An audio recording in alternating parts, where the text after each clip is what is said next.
Uko wa baraka sana kwa siku ya leo. Tunakuja kujifunza somo inasema munyama. Yaani tunataka kujifunza nyakati za mwisho.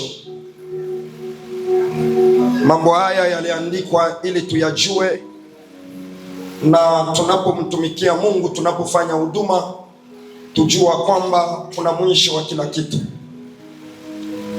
Kama jinsi kuna mwanzo na pia kuna mwisho wa kila kitu. Jambo lolote unaweza kulifanya, weka kwa akili yako ya kwamba kuna mwisho wa kila kitu. Tunzo ama taji haipewi mwanzo, lakini napewa mwisho, kulingana na effort ambayo utakayofanya. Hapo ndipo watakupa taji. So ni mwisho tutalipwa, ni mwisho tutapanguzwa machozi, ni mwisho. Hapo ndipo tutajua ya kwamba utaenda mbinguni ama utaenda jehanamu. Lakini kanisa, kabla sijaanza, nataka nikuhimize ya kwamba fanya vyovyote unaweza kufanya. Kuwa na kiburi kiwango unaweza kuwa na kiburi, ujivune kiwango unaweza kujivuna, lakini usisahau kitu kimoja, kwamba mwili ni udongo. Kuna siku itarudi kwenye mavumbi ilitoka, lakini kuna mali wewe wa kweli utaripoti, na kuna mali mbili tu. Eza ukuwe katika raha ya milele ama ukuwe katika mauti ya milele. Pesa isikudanganye, ujana isikudanganye, urembo isikudanganye, magari isikudanganye, chochote unaweza kufanya, elimu isikudanganye. Ujue ya kwamba kuna mwisho wa kila kitu. Maybe nikukumbushe tena ya kwamba ukiitwa kijana leo, na inawezekana kuna shosho mwenyeko pembeni yako, jana aliitwa kijana. Ujana ni ofisi yenye hautakaa milele, utapita. Ningetamani unitege sikio kwa faida, ili tushuke kwa pamoja katika maandiko matakatifu. Na leo, kwa sababu ni maandiko matakatifu, lazima yajitetee. Kwa sababu tunajifunza kuhusu munyama, lazima maandiko ijitetee, tupate maana halisi ya mambo fulani ambayo yaliandikwa katika kitabu cha Ufunuo. Kwa nini tunajifunza kitabu cha Ufunuo? Si kukupatia woga, lakini ikupatie nafasi ya kutengeneza maisha yako, ya kujua ya kwamba kuna siku moja sitakuwepo tena katika ulimwengu hii. Kitabu chetu ambaye tutazungumzia ni kitabu cha Ufunuo 13. Katika ngazi za juu sana, katika elimu ya juu sana, ambaye kwa akili yetu ya nyama na mwili hatuwezi tukaelewa na kuyafafanua mambo haya. So alipoipata ufunuo hii, malaika akaanza kumwambia andika. Ilibidi aandike kwa sababu itusaidie sisi kama kanisa tujue nyakati, saa, vitu ambavyo vitakavyotokea, na baada ya kupambana na kupigana, mwisho wetu utakuwa gani, na ni taji gani tutapata, na kuna nini ambayo tunatarajia tunapoepukana na dhambi, tunapojitahidi kumtumikia Mungu, tunapojitahidi kufanya hizi vyote. Ni taji gani ama ni malipo gani ambayo tutaipata mwisho? Kwa sababu lengo la Mungu haikuwa kwamba ukipata gari hiyo ndio malipo, kwa sababu duniani hakuna amani. Kuna raha ya milele ambayo Bwana anatuandalia, na ni hiyo anajifocus nayo sana, ili tusipotee siku ya mwisho, tupate raha ya milele.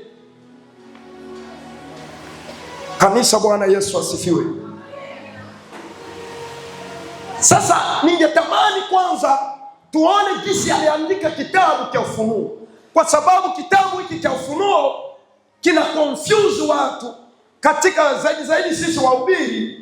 Wakati mwingine tunafundisha mambo ambayo yatakuwa tunaiweka katika ni kama ya kwamba imesha kutokea. Mnenaji, msomaji, soma Ufunuo 1:19. Yes. Fungua kitabu chako tushuke kwa pamoja. Haleluya. Ufunuo sura 1:9. Yes. Inasema, basi uliandike mambo hayo uliyoyaona, nayo yaliyopo. Sikia polepole, wanzo enda polepole. Malaika akamwambia uiandike mambo haya uliyoyaona na yale yaliyopo, na yale yaliyopo, na yale yatakayokuwa baada ya hayo. Amen. Amen. Kitabu hiki anakigawanya kwa mambo matatu makubwa. Malaika alimwambia andika mambo uliyoyaona.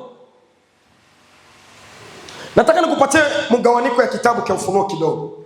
Mambo aliyoyaona ni gani? Aliona Yesu katika utukufu wake. Ukianza Ufunuo 1:1 kushuka hadi 18, hapo ndipo pana mambo ambayo Yohana aliyoyaona. Alimwona Yesu katika utukufu, akamwona Yesu katika kiti chake cha enzi, akamwona Yesu katika ufunuo mpya. So malaika akaanza kumwambia andika haya mambo uliyoyaona. Akaanza kuandika. So mambo aliyoyaona inaanzia kitabu cha Ufunuo 1 hadi 18. Hapo ndio inaishia mambo aliyoyaona. Haleluya. Ya pili akamwambia andika mambo yaliyopo. Imegawanika mara tatu. Mambo yaliyopo ni gani?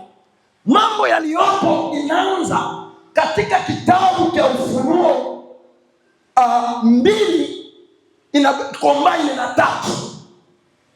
2 na 3 ni mambo gani yaliyopo? Ni kanisa ambayo ipo kwa sasa. Ndiyo maana malaika alimwambia chukua barua hizi uzitume kwa makanisa. So mambo yaliyopo kwa sasa ni kanisa ipo katika standard na mfumo wa Mungu, katika taratibu zote Mungu alifanya kwa sasa ni kanisa ipo. Haleluya. Bwana asifiwe. Kanisa ndio ipo. So mambo yaliyopo ni kanisa ambayo ipo. Akamwambia sasa andika mambo yatakayo kuja ama mambo yatarajiwayo. Mambo yatarajiwayo inaanza katika kitabu cha Ufunuo 4 mpaka 22. Kanisa, Bwana Yesu asifiwe. So haya mambo kwanza Ufunuo 4 mpaka 12, hakuna hata jambo moja limewahi kutokea. Haijawahi kutokea, ni mambo ambayo inatarajiwa kutokea, lakini haijawahi kutokea. Amen. Haya mambo yana muda wake maalum ambayo yametengwa. Kama unasikia tunasema second tribulation ama miaka 7 ya hukumu ambayo itakayekuja. So yanaanza katika kitabu cha Ufunuo 4 hadi 22. So sasa hapa kuna mchanganyiko. Kuna watu wanahubiri, tunahubiri sisi wahubiri, tunasema mbinguni kulikuwa vita.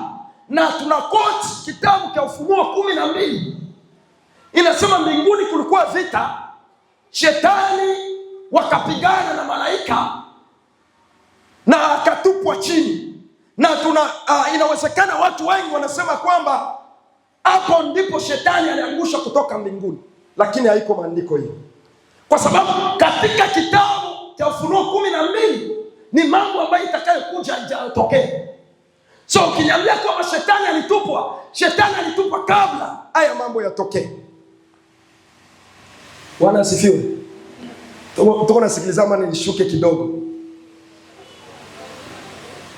Nishuke kidogo. Haleluya, asante.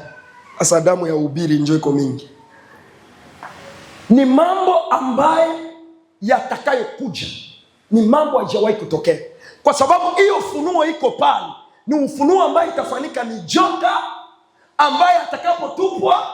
Yesu pia alimshuhudia. Anasema nimeona shetani anaanguka kama umeme. Katika kitabu cha Luka, Yesu alimshuhudia shetani anaanguka kutoka mbinguni kama umeme. Bwana asifiwe. Sasa hapa, ingawaja tuko hapa, inabidi uelewe ngazi za mbingu. Kuna mbingu ngapi na ni mbingu gani ambaye shetani alitupwa? Kitu unapaswa kuelewa kwamba mpaka sasa tuna mshtaka mmoja ambaye ni nani? Ni shetani. Anayetustaki ni nani? Bwana asifiwe. Anayetustaki ni nani? Mshtaka wetu ni nani? Shetani anatustaki. Anatustaki wapi? Anatustaki kwa Mungu. Sasa mimi nataka nikuulize swali. Kama anatustaki kwa Mungu, anapatanga wapi access ya kufika kwa Mungu ili apate kutustaki? Na yeye alitupwa. Jina la Bwana libarikiwe sana. So yatafika siku access yake itatolewa mazimu. Hakutakuwa tena time ya yeye kupanda mbele za Mungu na kustaki wana wa Mungu. So atufundishe hiyo Ufunuo 12, lakini tulikota tu kuelewa ya kwamba mafundisho haya ni mambo yatarajiwayo, ni mambo yatakayokuja. Isaya 14 njoo yanaongelea mambo ya shetani, hata kama inaongelea habari ya mfalme mmoja aliyeanguka. Hapo ndio tunaikombiningi, tunaiweka. Wahubiri wengi wanaiweka hizo, lakini shetani alianguka. Hapo ndio inafunua kidogo Isaya 14. Na Ezekieli pia anamfunua kidogo. Lakini aya ya Ufunuo 12 ni mambo ambayo yatakayotokea. So leo tunakuja kujifunza kuhusu mnyama. Mnyama ambaye ana maswali mengi. Mnyama ni nani? Mnyama atatokea wapi? Je, Wakristo watamwona mnyama ama watamwona? Je, itakuwa gani? Dalili zake ni gani? Na ni mtu ama mnyama iko mtu? Hayo ndio maswali tuko nayo. Na wakati mwingine tukifungua kitabu cha Ufunuo, nikiuliza kanisa, maybe ni wachache sana wakifungua kitabu cha Ufunuo 13 akisoma hapo aelewe wanaongelea nini. Lakini baadhi ukifika pale ukianza kusoma utasikia tu vinakuchanganya na unaviacha. Na wengine tunasema hiyo ya vinyusu. Bwana asifiwe sana. Si ni kweli? Nasema hivi ya vinyusu kwa sababu vinachanganya vitu wazi. Na usipoelewesha utavielewa. Hata kama utaparudilia mara 10 na akose Roho Mtakatifu akufunulie hii vitu ni vitu gani vinaongelewa hapa. Lakini hizi hautaelewa kitu. Lakini sasa Mungu anatupatia nafasi pia ili tupate kushuka kwa pamoja, tupate kuelewa kuhusu mnyama. Yohana wa kwanza, wasoma kwanza Yohana wa kwanza kwa wanaoandika Yohana wa kwanza 4. Yes. Anza mstari wa 2, ndio mstari wa 2, yes. Mstari wa 2 inasema, yes. Katika hili mwamjua Roho wa Mungu. Katika hili mwamjua Roho wa Mungu. Kila roho ikiriyo kwamba Yesu Kristo. Hiyo ni 3. Kila roho inayokiri ya kwamba Yesu Kristo amekuja katika mwili yatokana na Mungu. Kila roho inayomkiri Yesu Kristo ya kwamba amekuja katika mwili inatokana na Mungu. Na kila roho isiyomkiri Yesu haitokani na Mungu. Kila roho isiyomkiri Yesu haitokani na Mungu. Na hii ndio roho ya mpinga Kristo. Na hii ndio roho ya mpinga Kristo ambayo mumesikia kwamba, ambaye mumekwisha kusikia kwamba yaja na sasa imekwisha kuwekwa duniani. Amen. Umesikia? Hii ndio roho ya mpinga Kristo, ambaye mumesikia kwamba yaja na sasa yamekwisha kuwepo duniani. Je, mpinga Kristo ako duniani ama iko duniani? Ni maandiko na confuse kidogo, lakini hii ni roho ya mpinga Kristo, sio mpinga Kristo mwenyewe. Kwa sababu mpinga Kristo hatakuwa roho, atakuwa mwili kama sisi, atakuwa mtu kama wewe na mimi, aliyezaliwa na baba na mama. Bwana asifiwe sana. Huyu mnyama atakuwa mtu aliyezaliwa na baba na mama, atakuja ulimwenguni kwa wakati wake iliyoandaliwa na iliyotabiriwa, atatokea. Lakini sasa roho yake iko duniani na iko nafanya kazi kwa kasi. Mtu mmoja anapaswa kuelewa kwamba before Yesu akuje, kulikuwa mtu mmoja anaitwa Yohana Mbatizaji, ambaye huyu Yohana Mbatizaji kazi yake ilikuwa na ubiri watu, tubuni tubuni. So aliandaa njia ya Mesia. Hayo ni maandiko matakatifu. Aliandaa njia ya Kristo. So wakati Kristo alipokuja ilikuwa rahisi. Bwana asifiwe.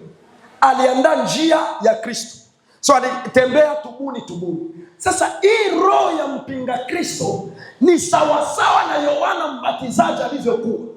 So roho ya mpinga Kristo inakuja kumwandalia mpinga Kristo njia.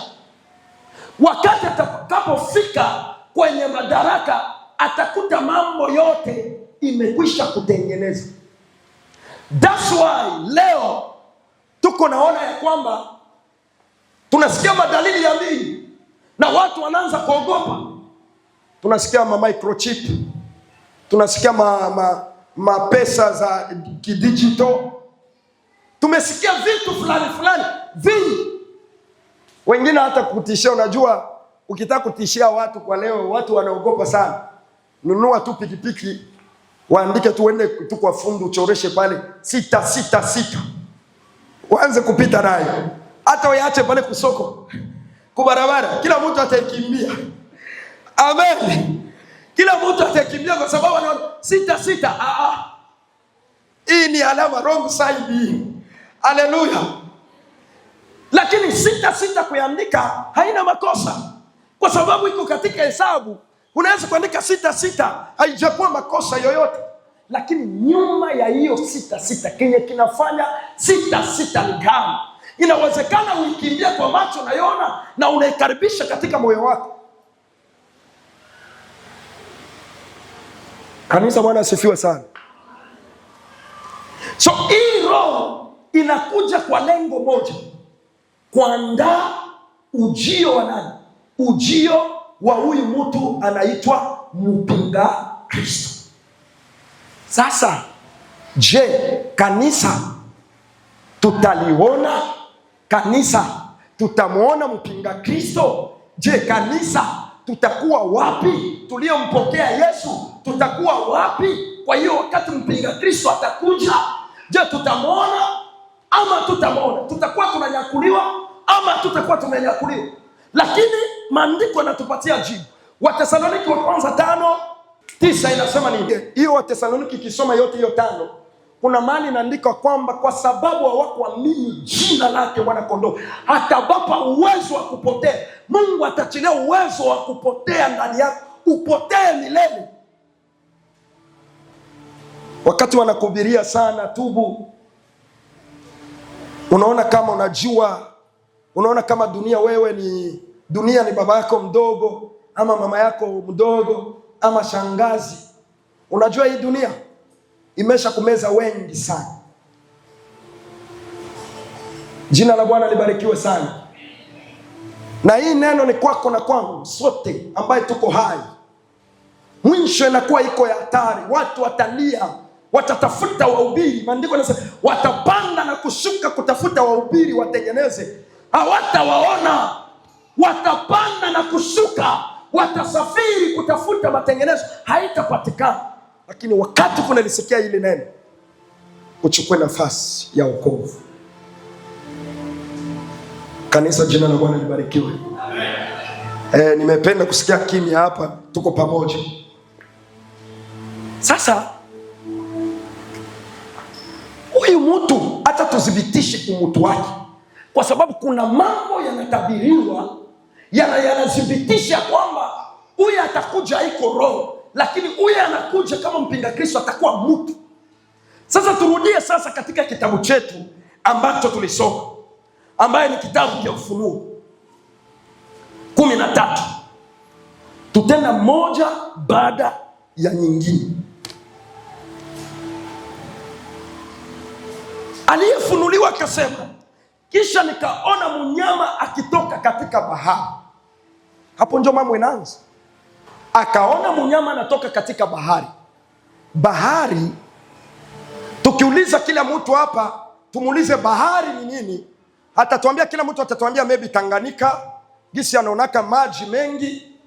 Kila mtu atatuambia bahari ambaye aliacha katika mji wake alitoka.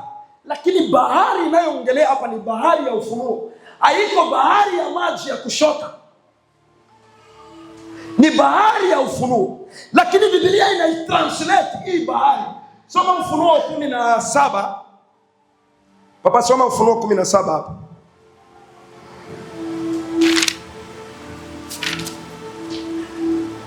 Yes.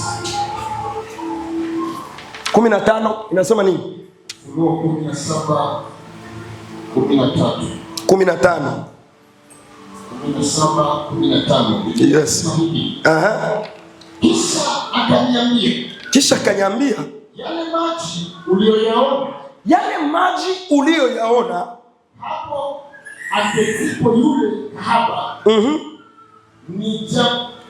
ni jamaa na makutano na mataifa na lugha. Sikia kidogo, rudilia tena baba. Biblia inaanza kutranslate, inaanza kutupatia picha ya yale maji ambaye bahari ambayo huyo mnyama alitoka ndani. Hakutoka maji ya samaki, hapana. Anaanza kutupatia translation ya kwamba yale bahari uliyoyaona, haiko bahari ya maji. Ni nini? Rudilia tena. Kisha akaniambia, yale maji uliyoyaona hapo aketipo yule kahaba, ni jamaa na makutano na mataifa na lugha. Amen. Ni jamaa na makutano na mataifa na lugha. Yale yanamaanisha kwamba huyu mpinga Kristo anatoka mumaji, anatoka katika bahari. Hajatoka katika bahari ya samaki, anatoka katikati yetu sisi kama mataifa, sisi kama lugha. So huyu jamaa atatoka katikati yetu, na kinachotoka kwa wanadamu kinakuja na lengo moja, kumpinga Mungu. Kwa sababu kila siku mawazo ya mwanadamu na mapenzi ya mwanadamu iko kinyume na mapenzi ya Mungu. Bwana asifiwe kanisa. So huyu jamaa anatoka katikati ya watu, lugha na mataifa mbalimbali. Ya pili anasema hivi, huyu jamaa alikuwa na pembe 10. Huyu mnyama alikuwa na pembe ngapi? Pembe 10. So ningetaka uelewe kitu kimoja. Huyu mnyama atakuja kuna vichwa 7.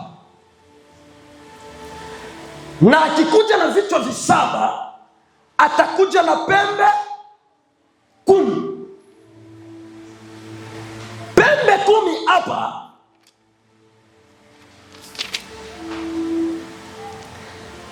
pembe 10 ni wafalme.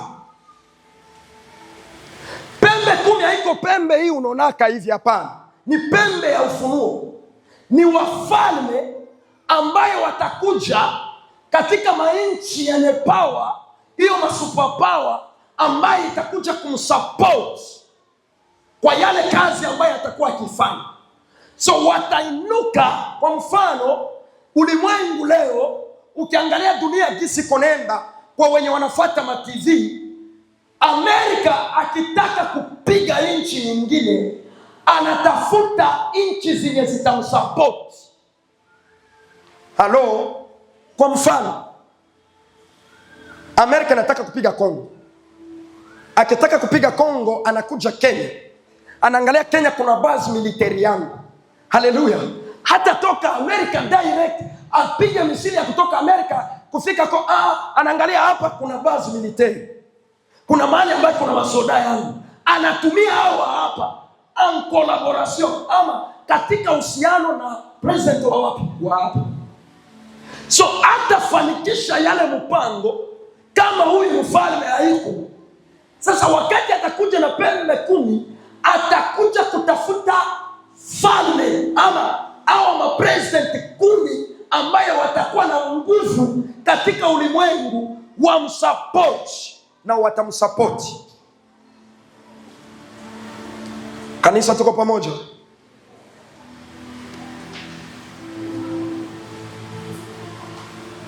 Maandiko yanasema ana vichwa 7. Haya mambo hata ulize ChatGPT atakwambia. Hata wende Google na atakwambia. Haleluya. Atakwambia mengine. So anakuja na vichwa 7. Hizi vichwa 7 ni gani? Atatumia nguvu. Hizi vichwa 7 ni ufalme 7. Ni ufalme 7 yenye nguvu ambayo huyu mpinga Kristo aliyeipatia nguvu kwa wakati wa kale kumpinga Mungu. Na hizi zinatafsiriwa ya kwamba mojawapo ni Misri. Kuna wakati ambayo Misri mnasikia iliinuka. Huyu mpinga Kristo alikuwa nisiseme mpinga Kristo, mnyama huyo, joka kubwa, shetani alikuwa anaipatia hii falme nguvu ya kimapepo. So ukisoma katika tafsiri za Biblia ama ukikuwa mwana teolojia, wanakuambia katika Misri kulikuwa miungu 9. So kwa hiyo wakati kulikuwa uchawi ambaye ilikuwa kubwa sana, ilikuwa naongoza dunia yote ili nchi iitwe superpower. Sio tu wakati huo, hata leo. Wacha nimeambie, na tuko mtandao, njoo Amerika iitwe Amerika. Ina nguvu ya kipesa, ina nguvu ya kisiasa, na ina nguvu ya kichawi. Haleluya. So kama ina nguvu ya kichawi, kuitwa superpower ni vigumu sana. So naweza kusema hata siege ya uchawi ama makao makuu ya uchawi iko Amerika. Kwa sababu hutaitwa superpower ukiwa mikono mitupu. Hawezi ukaitwa superpower ukiwa hivi. Hata katika ulimwengu wa mwili, twende kwanza kwa maisha ya rais. Hawezi kuitwa mtu mwenye nguvu hauna na mali unasimamia. Halo? Hauna hata bodyguard moja anakuchunga. Hauna pesa. Kisha useme huko mtu mwenye nguvu. Utakuwa mtu mwenye nguvu aje? Bwana asifiwe. Utakuwa mtu mwenye nguvu aje? Na ubaya wa pesa, ukikuwa na pesa nyingi, mwache nimeambia siri moja. Ukikuwa na pesa mingi, ukianza kuinuka, utapata watu wakuja kukuambia hizi pesa zako hizi njoo zilinde hizi pesa, inabidi ushike mzizi. Hiyo njoo system ya dunia jinsi iko naenda leo. Haujapata pesa, chunga upate pesa utaelewa hii mimi nakwambia. Ukipata chao kikubwa, aliko wewe utaenda kutafuta wafumu. Wafumu ndio watakuja kukutafuta. Wakwambia mwi ofisi unaingia, hautakaa hivi. Hapa inabidi ufanye hivi, inabidi ufanye hivi, unabidi ufanye hivi. Sasa hapo mnajua wakati mwingine tukingali maisha ya chini hatujapima imani yetu. Tuone kweli tunampenda Mungu ama tuyampenda Mungu. That's why tunasema kupata kwanza milioni, ukue kwanza mcheo kikubwa, ukue kama ni president, hapo ndio tuone kama kweli unampenda Mungu wa kweli. Kwa sababu hapo hautatafuta jaribu. Jaribu yote itakutafuta na itakuingilia kwa ofisi yako. Kanisa, Bwana Yesu asifiwe. Tuko na chambua huyu mnyama anatoka wapi. Sasa huyu, kuna falme hizi 7 ambaye shetani alizipatia nguvu. Kuna Misri, kuna Ashuru, kuna Babeli, kuna Wamedi na Wajemi, Ugiriki na Roma. Wanafanya research ya hizi falme, zilitikisa ulimwengu, zilitikisa dunia. Bwana asifiwe. Amen. Kanisa, Bwana asifiwe. Amen. Sasa huyu jamaa, wanateolojia wanasema kuna falme moja, kulingana na ufunuo wa Danieli, kuna falme moja ambayo ingali na yenyeiko kwa sasa, ambayo ni Amerika, muungano wa Amerika. Wanasema, wengine wanasema njoo itakuwa ufalme wa mwisho. Si mumewahi kusikia hivyo? Madalili ziko nasemekana, njoo itakuwa superpower ya mwisho. Baada ya Amerika hakutakuwa superpower nyingine. Sijue, siwezi kusema ndio ama hapana. Lakini kuna ufalme mmoja ambaye huyu mpinga Kristo atakuwa mfalme wa 7, ambaye ataeneza vichwa v7. Atatokea katika superpower moja, atakuwa ni president, haiko mtu wa kawaida. Atakuwa ni president, atainuka ili eneze vichwa v7 ama wafalme 7. So sasa hii nguvu yote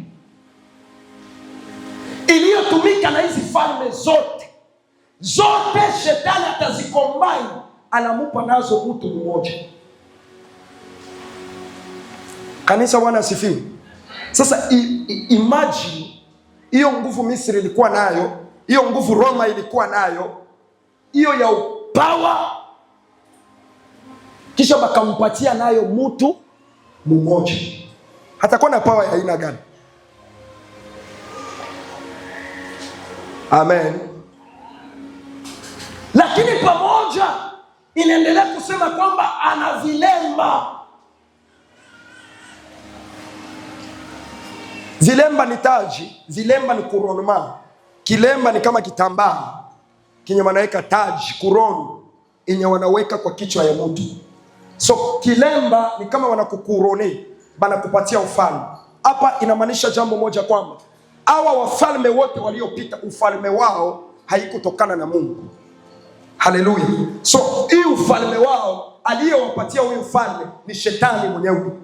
Aliwapatia hii vilemba 10 ambaye akawakurone, kuwaweka kuwa ufalme katika hizi falme zote. So mpinga Kristo atakapokuja, naye atakuja mfalme wa ufalme wa 7 ama kichwa cha 7, atakuja kueneza hiyo vichwa v7. So naye atakuwa na kilemba. Na kwanza mwanzo anatuambia kwamba anatoka katikati ya watu. Hakutoka kwa Mungu, hakutoka kwa mapenzi ya Mungu, alitoka katikati ya watu, katika mapenzi ya Mungu ya watu. Na mpaka leo, unajua shida ni moja, ikiwa tutakuwa Wakristo tuanze kufuata pia info, especially nchi ambayo inaitwa Israeli. Msikuwa na pose kufuata information, ma information, ma news. Halo, inatusaidia kujua, kwa sababu Israeli ni ochi ya dunia, ni montre ya unabii, ambayo kuna mambo mengi itatokea Israeli yenye itatuambia kwamba muda imefika. Amen. So hapana, usione tu wakati Trump eko natangaza rasmi Jerusalem kama kapitali. Kongo, sisi nilikuwa, kwa hiyo wakati nilikuwa Kongo, tulikuwa macho kwa TV, tunaanza kuangalia ni kipi kinaenda kutendeka, kwa sababu ya kujua kuna vitu vilitabiriwa. Tunaanza kujiuliza maswali. Je, mpinga Kristo ni Trump anatokea ama itakuwa aje? Haleluya. Kanisa inabidi itoe maandiko yanasema kule mwisho wa kwamba hapa ni hekima. Wenye hekima ndio watahesabu hii alama. Akili naomba kutumika ili uhesabu hiyo alama. Iko chini. Amen.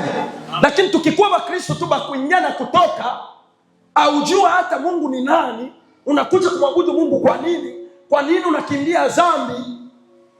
Utajikuta katika wale wabikira 5 wapumbavu, wanaacha taa zao zikazima. Tunapotembea katika ulimwengu kwa hii nyakati za mwisho, tutumie akili pia. Amen. Kuna wakati mwingine haiko tu kukuforce acha dhambi. That's why hata kama atakuforce acha dhambi, Yesu haiko wewe. Kesho utarudia tena, kwa sababu haujajua maana ya kuacha dhambi ni gani. Kwa nini nijitoe kwa Mungu? Kwa nini nitembee katika maisha matakatifu? Hautaona hiyo thamani. Kwa sababu gani? Haujajua siku ya mwisho kutakuwa nini na kwa nini nijitolee. Na ndio maana Wakristo tuanze kusoma neno la Mungu. Kanisa, tuko pamoja? Sasa huyu jamaa atakapopewa hiyo kichwa, anaonekana anakuja sasa katika ulimwengu, atakuja mpole, atakuwa na utaratibu, ataingia mpole sana. Sasa sisi tutamjuaje kama huyu ni mpinga Kristo? Hapo ndio kuna swali, sisi tutamjuaje? Maandiko yanatupatia dalili moja. Msomaji anatoka, fungua kitabu cha Danieli.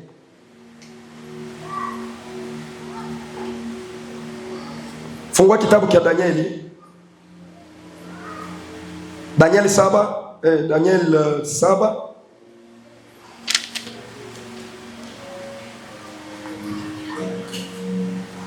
Enda 9, Daniel 9, Daniel 9.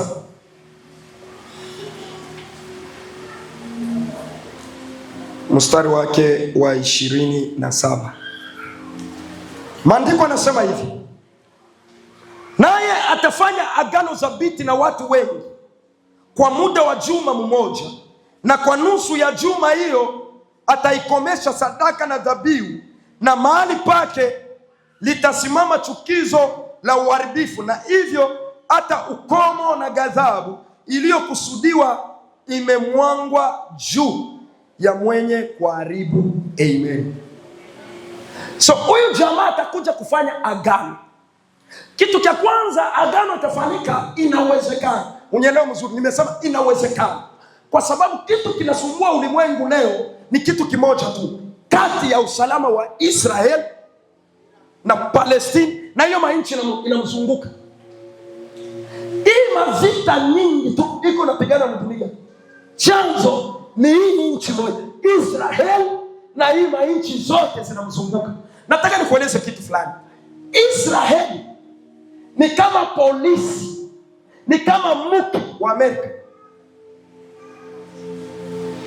Haleluya. Na Amerika hakuna nchi yenye anaweza, yani kama unataka ukwe adui, wewe umuguse Israeli, unakuwa maadui. Sasa wafalme wengi duniani ama president wengi wakiingia kutawala, kitu cha kwanza wanajua kujaribu ni kufanya agano kati ya Israeli na hii nchi inawazunguka. Lakini hiyo maagano yote yameshiaka kusifuri. Bwana asifiwe sana. Aendelee yake. Kwa nini aendelee yake? Kwa sababu kuna kitu ambacho kinajificha, ni kitu cha kinabii ambacho kinasubiri muda. Sasa huyo jamaa inawezekana atakapokuja, yeye atafanya agano, na hii agano itakubaliwa, inasainiwa rasmi. So Israel na Palestine na ama nchi inayozunguka, kutakuwa amani ya kudumu. Kutakuwa amani ya kudumu sana. So wakati amani itaingia, dunia yote itakuwa katika amani, chakula itapatikana, kutakuwa raha, watu watasikia raha. Mais ma Bible me dit, quand ils diront paix et sécurité, une ruine soudaine les surprendra comme une douleur. Haleluya. Wakati watakuwa nasema kuna amani, kuna raha, aishi milele. Si kitabu cha Ufunuo kinasema ni nani aliyefanana na huyu mnyama? Na watu wanasifianaka sana. Umpatie tu mtu kapesa, atasaliti imani yake mdakika sifuri. Tuwe na imani iko thabiti. Kwa bahati mbaya, parapanda kilia, pilot ananyakuliwa. Sasa nyinyi mnabakia mwewa mbele, hakuna pilot. Bwana asifiwe. Parapanda kilia haitaka kujua kuna safiri, kunaenda Lodo, kunaenda wapi, unaenda mission gani, yote inalia. Hayo sijoza kama pilot ya nani atendesha ndege sasa? Kilio kinaanza mama yangu. Sasa watu wako tayari kwa sababu maandiko yanasema, Ufunuo yanasema, watasema nani anafanana na huyu? Lakini maandiko yananiambia kwamba Yesu ako analia, anawaambia je suis venu au nom de mon père. Nilikuja kwa jina la Baba, mlinikataa. Lakini kutakuja atakayekuja kwa jina lake mwenyewe, mtamkubali, mtamuitika na mtampokea. Nani atakuja kwa jina lake mwenyewe? Ni mpinga Kristo mnyama. Atakuja na utukufu, atakuja na sifa, atakuja na mambo makubwa.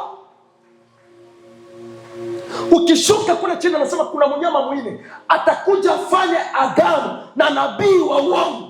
Maandiko yanasema kwamba il fera des prodiges, atafanya miujiza, atashusha moto kutoka mbinguni, inashuka kwenye kanisa.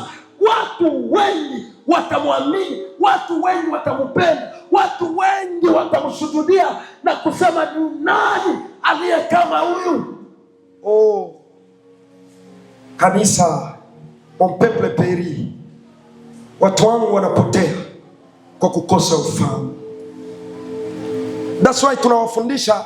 Wakati mwingine tukianza kuwafundisha, haijamaanisha kwamba tunapinga unabii, lakini tunaona hatari kwa watu ambao wanapenda ishara na miujiza. Kwa hii nyakati za mwisho kuna hatari kubwa sana, watu wengi watapotea. Tusimame katika msingi wa kweli wa neno. Hiyo ndio tunawafundisha. Bwana asifiwe sana. Kwa sababu huyo mtu atakuja na ishara mingi, atafanya miujiza mingi. Huwa kila mara nawaambia, hata kama kumgonjwa wakikombea upone, haijamaanisha kusema njoo Mungu. Kuna kusudi la Mungu pia katika magonjwa. Mtu mmoja hawezi kunielewa.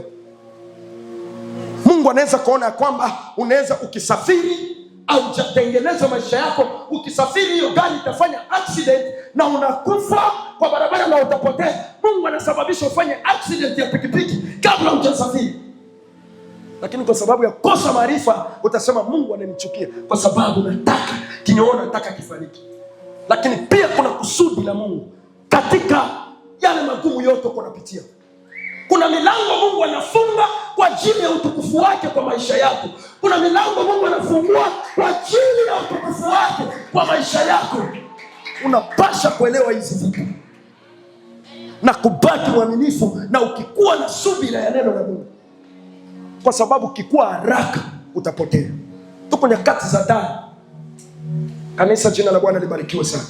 So atafanya agano, na hii agano itakuwa ya juma moja. Ukisoma hiyo Danieli 9, ukirudi verse yake ya 2, utaelewa kwamba Danieli alikuwa anachunguza maandiko, akapata habari ya majuma miaka 70. Katika ulimwengu wa Ufunuo miaka 70, majuma 70 ni miaka 70. So akasema majuma 69 imesha kutimia, kumebaki juma moja. So hii juma moja ni juma ya Ufunuo na inahesabika mzuri. Ukisoma katika kitabu cha Ufunuo hiyo 13:5 inahesabika mzuri ya kwamba huyu jamaa atatawala miaka 7, na hii miaka 7 itakuwa divided katikati. Hapa Ufunuo 13:5 inasema miezi 42. Okay, miezi 42 ni ngapi? Miaka 3.5. Inatabiriwa na masiku, iko inahesabiwa. Hiyo wakati hakuna kucheza na muda, inahesabiwa. Kila hatua inahesabiwa, imetabiriwa. Atakuja fanya agano ya juma mmoja. Wakati atafanya hiyo agano ya juma mmoja, yani miaka 7, atafanya hiyo agano, watu watampokea, watu watamkubali, watu wataishi katika raha, watu watafurahikia maisha yake, watu watampokea sana, kanisa litamkubali pia. Katika Uislamu watamkubali, wanasema anaitwa Ali Hamed. Wao wana unabii ya kusubiri mtu anaitwa Ali Hamed mwenye atakuja kuwaongoza kanisa, atawaongoza, atawaelekeza. Ukiingia kule sana, sizoee sana huko, lakini ukiingia kule sana, wao wanasema akikuja ule Ali Hamed ataongoza wana wa Israeli. Mali walificha sanduku la agano. Unajua mali walificha sanduku la agano? Ilipoteaka tu ghafla. Watu wanafikiriaka tu hao haiko wapi, hapa iko huko, ilipoteaka ghafla. Sasa wao wanasema atakuja awaongoze ili wapate hiyo sanduku la agano, ataongoza taifa la Mungu. So kwa upande wa Kiislamu watamkubali, ya kusema njoo huyu Israeli alikuwa anasubiria mkombozi anakuja. Kwa upande wa Kristo watamkubali, kwa sababu Wayahudi wao wanaamini kwamba Yesu anasubiria ni Yesu ambaye ndiye guerrier, mpiganaji. Haiko Yesu mzembe ati upendo bana kupiga huko. Wao waamini hiyo, na ndio maana ukienda kwa Wayahudi ni wachache wanaamini kama Yesu ni Mungu. Na ukienda Wayahudi ukihubiri Yesu ni Mungu, usishangae bana kupiga. Ukienda Israeli wao waamini hiyo. Wanakuambia ni mwana mtoto wa Maria, kwao ni hapo ambao hawaamini. Na maandiko yalisema kwamba alikuja kwao, wao walimkataa. Na tugeukia si mataifa tukampokea. So wao walimkataa. Sasa wakati ule atakuja kwa jina lake, wao watamkubali. Wanasema njoo Yesu tulikuwa tunataka. Lakini ghafla katikati ya miaka 3 atakuwa vizuri na mtu na watu, atafanya agano. Hapo ndipo maagano zitaanza sasa. Pole pole tufanye dini moja, kwa sababu atakuwa na mtu anaitwa nabii wa uongo. Tufanye dini moja, watafanya dini moja, kutakuwa dini moja, dunia yote kutakuwa dini moja. Utake ukuwe Mkatoliki, utalazimishwa. Kuna vitu hapa vinamsudia. Ukisoma hiyo Ufunuo 2 inaanza kumdescribe hiyo 13:2. Inasema kitu cha kwanza ni muhimu sana, munipatia hata mimi naona time inaisha, munipatia 15 minutes. Munipatia tu 15 minutes. Bwana asifiwe. Wazee munipatia 15 minutes. Hatuyafika hata katikati. 2 nasema hivi, na yule mnyama mlioona alikuwa mfano wa chui. Kwa nini alikuwa mfano wa chui? Ningetaka muelewe kitu kimoja hapa. Kwa nini huyu jamaa alikuwa mfano wa chui? Nilipofanya research kuelewa maana ya chui, ama chui ana uwezo gani? Chui ndio leopard, si ndio? So ana uwezo gani? Inasemekana kwamba ni mnyama anayo kasi, anayo uwezo wa kukimbia, speed. Bwana asifiwe. Ana speed, ana ujanja na ana mashambulizi ya ghafla. Ndio sifa ya chui. So huyu atakuwa kwa mfano ya chui. Ni mjanja, ana kasi na ana uwezo, mashambulizi ya ghafla. Na ndio maana hiyo sasa Wathesaloniki 5:3 inasema nini? Wakati watasema kuna amani, kuna amani, ghafla kutakuwa uchungu na kilio. Amen. Ya pili anasema mguu wake kama mguu wa dubu. Dubu ni mnyama mwenye ana nguvu kwa miguu, ana uwezo wa kugandamiza. So huyu jamaa akikuja atagandamiza wote watakataa kulisaliti ukweli. Wale wabikira 5 ambayo watakataa wakati parapanda ya kwanza italia. Bwana asifiwe. Wakati kanisa litanyakuliwa. So wakati agano itasainiwa, tutaliona agano na tunamgundua mpinga Kristo. Wakati tutamgundua, parapanda italia automatically. Na ndio maana maandiko yanaturuhusu kwamba hiyo siku isiwapate kama mwizi. Anasema mes frères, inatuimiza ne dormons donc point, mais veillons et soyons sobres, car ceux qui dorment dorment pendant la nuit. Dorment la nuit. Wenye wanalala walale usiku. Maandiko yanatuambia tusilale, kesheni. Bwana asifiwe sana. So atawagangamiza watu ambao watabakia. Kutakuwa kulia na kusaga meno. Nilisema wanaweza hapo njoo watu watabakia wanakukata mkono. Unasema unamkubali Yesu. Ndio mimi namkubali Yesu. Wanakukata mkono moja, wanakuacha watakuwa. Wanabeba kani chumvi, wanakupaka kwa hiyo kidole, wanakutupa kwa nyumba yako. Utalia, machozi natoka, unalia. Kesho tena wanarudi, hakuna huruma. Wanakuja na kwambia unamkubali Yesu. Ndio namkubali, mkuu wanakata. Wanakuongeza pilipili, wanaenda.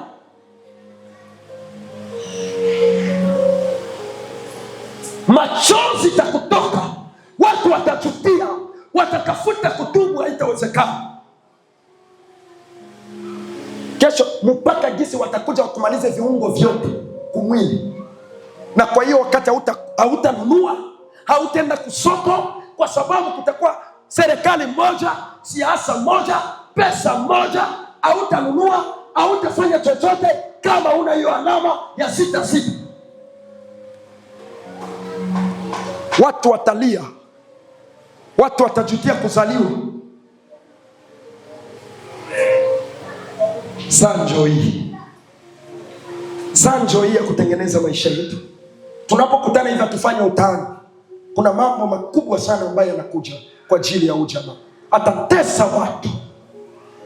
Itafika katikati huyu jamaa.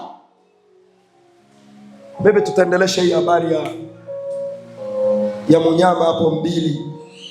Tuendeleshe maana yake Wednesday. Itafika huyu jamaa, watamuelewa kwamba huyu ni mpinga Kristo. Baada ya kumuelewa kwamba huyu ni mpinga Kristo, maandiko anasema kwamba katika pembe zake, hiyo vilemba vyake, kuna moja iko na jeraha ya mauti. Katikati yao kutatoka mtu mwenye atamchoma upanga, na huyo mtu atakufa. Huyo mtu atakufa katika hiyo miaka 7.5, miaka 3.5 atakufa, lakini ghafla atafufuka. Wakati atafufuka, maandiko yanasema shetani atampatia, ni Ufunuo 13, anampatia kiti chake cha enzi. Yaani inamaanisha shetani atatoka katika ushetani wake, anaingia katika mtu binadamu. So huyo mtu atakuwa nusu mnyama, nusu mtu, na atafanya machafuko ya ajabu ili hajawahi kufanyika. Atafanya vitu vya ajabu. Na hapo njoo wanabii wa uongo watenda sasa, wanaanza tembea makanisa. Mumwabudu huyu, ona alikufa na anafufuka. Mkimwabudu na nyinyi mtakufa, mkikufa mtafufuka. So dunia itamwabudu, lakini maandiko yananifariji, ananiambia kwamba sedo lelo haikuandika katika kitabu cha uzima, wenye majina yao haikuandika katika kitabu cha uzima toka mwanzo wa ulimwengu. Oh, haleluya. Tumpokee Yesu wa kweli. Sikia, ukikuwa na Yesu wa kweli, anakupiga chapa ya Roho Mtakatifu inaingia kwenye sura yako. Sasa wakati mpinga Kristo atakuja, ikiwa utachelewa kubaki, utachelewa kunyakuliwa kwa parapanda ya kwanza, ukaze imani yako. Utakapobaki, kubali ukatiwa mguu, kubali ukatiwa mkono, lakini utakuwa na chapa ya Roho Mtakatifu. Ingawaje watapita wao kupeana machapa ya 6, lakini wao watakuwa na chapa ya Roho Mtakatifu. Mpaka leo Roho Mtakatifu eko naendelea kuweka chapa katika sura za watu. Sifungua moyo wako, Yesu akuweke chapa. Haleluya. Fungua moyo wako, Yesu akuweke chapa. Ninakwambia kila siku katika ulimwengu wa giza tunajulikana sisi ni wakina nani, kwa sababu tunachapa yenye wao hawana nayo, na wao kwa wao wakikutana wanajuana hawa ni kina nani, lakini sisi tunachapa ya damu ya mwana kondoo. Wanatujua vizuri, hata kama tunatembea wanatujua sisi ni kina nani, wanatujua. Haleluya, wanatujua, na ndio maana tuna haja ya kuogopa. Nasikia wanakuambia bali kufanyia vikao, banataka uambia wafanye vikao sana wakuwe kama watakuweza. Kama wakumweza Yesu, wewe nani wakuweza? Damu ya Yesu inatulinda sisi bwana. Damu ya Yesu iko na sisi. Sisi tunatembea na damu ya Yesu. Hata kama tutapita katika mateso leo, hata kama tutapita katika umasikini leo, lakini tuna damu ya Yesu. Tuko na damu ya Yesu inatupiga chapa. Sisi hatuko watu wa kawaida. Hatuko watu wa kawaida. Tumwamini Yesu. Le temps est mauvais. Muda ni mbaya sana. Muda nakuja ni mbaya. Kanisa, mama yangu, weka taa tu, bakia mu mabaraza. Bakia tu mabaraza. Bakikubiria unakasirika, fanya hivyo unakasirika. Fanya hivyo unakasirika. Wewe sirika tu. Geuza maneno jinsi unataka, lakini kuna siku talia na kusaka meno. Kuna siku telewa kwamba hii injili tuko na hubiri ilikuwa ya maana sana. Na kuonesha kweli. Kuna siku utaitafuta utaiona. Mpinga Kristo anakuja na kasi. Na huyu jamaa yuko anafanya kazi. Atafanya kazi kwa kasi. Hii nakwambia ni ujio wake. Tukiingia sasa kwa mambo yenye itakuwa nafanyika, utatamani kuokoka leo. Kinye kinakuja ni kibaya. Lakini kwa leo, kwa sababu ya muda, tufungie hapa. Hatujamaliza, that's why hatujaweka conclusion. So kwa leo tufungie hapa. Lakini ningetamani sana wewe mwenyewe unajijua, umwambie Mungu akusamehe dakika moja. Wewe mwenyewe unajijua, umwambie Mungu akusamehe.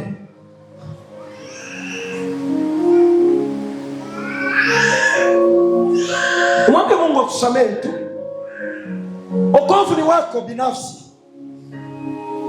Yesu atakapokuja ni wewe peke yako utaripoti mbele za Mungu. Parapanda utaisikia peke yako tu. Bien-aimé, ulimwengu usitudanganye. Maisha yasitudanganye. Yesu anatupenda sana. Na kama hujabatizwa, fanya haraka sana uje ubatizwe. Na kama uko hapa, simama, weka mkono yako juu. Tukuweke kulisi, tuanze kufuatilia. Kwa sababu maandiko yanasema watapotea. Hata kama wakujua, kwa sababu neno la Mungu linaenea makabila yote. Leo linahubiriwa kabila zote. Hata kama ulisikia na ukapuzia, utapotea. Hata kama ukumpokea Yesu, ni wakati wa kumpokea Yesu upate uzima wa milele. Inua mkono wako juu. Nipange na wewe jinsi ya kufanya hilo, mpokee Yesu. Kama hujabatizwa, mwenye hajabatizwa weke mkono juu. Mwenye hajabatizwa weke mkono juu. Mwenye hajabatizwa kanisani, usisikie aibu. Usisikie aibu. Hiyo siku ndio utaelewa. Kama hujabatizwa weka mkono juu. Mungu akubariki sana.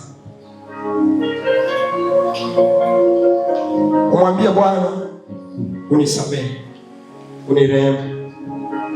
Mwambie Baba, unikubali. Kwa tabia zangu zikubali.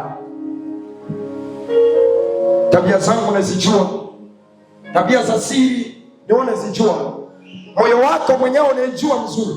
Mwambie Mungu, nikubali. Karibu kwa maombi. Baba, nimekushukuru na kusema asante kwa siku ya leo. Tujalie neema na kibali Bwana, kwa nyakati za mwisho tubaki kwenye zamu zetu. Siku hiyo isikuwe kama mwizi, isitushtue kama mwizi. Na maandiko yanatuambia kwamba sisi ni wana wa Mungu. Tujalie neema Bwana, tuyalinde wokovu uliotupatia kwa gharama kubwa ya mauti. Mungu, utuwezeshe Bwana, tupate kuona hii samani ambaye unaendelea kutukumbusha kila itwayo leo. Heshima na utukufu zikurudilia Bwana.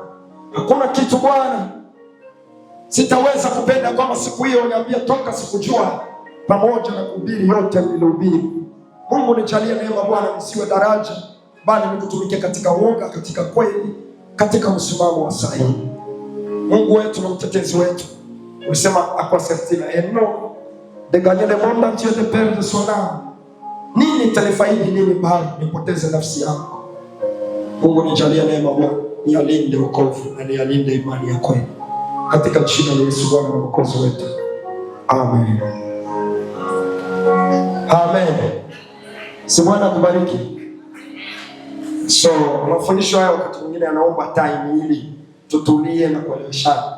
Sasa inakuwa ngumu wakati mwingine kuyafundisha sana kwa sababu muda inakuwa mchache. Naomba kurukaruka na wakati mwingine utaelewa.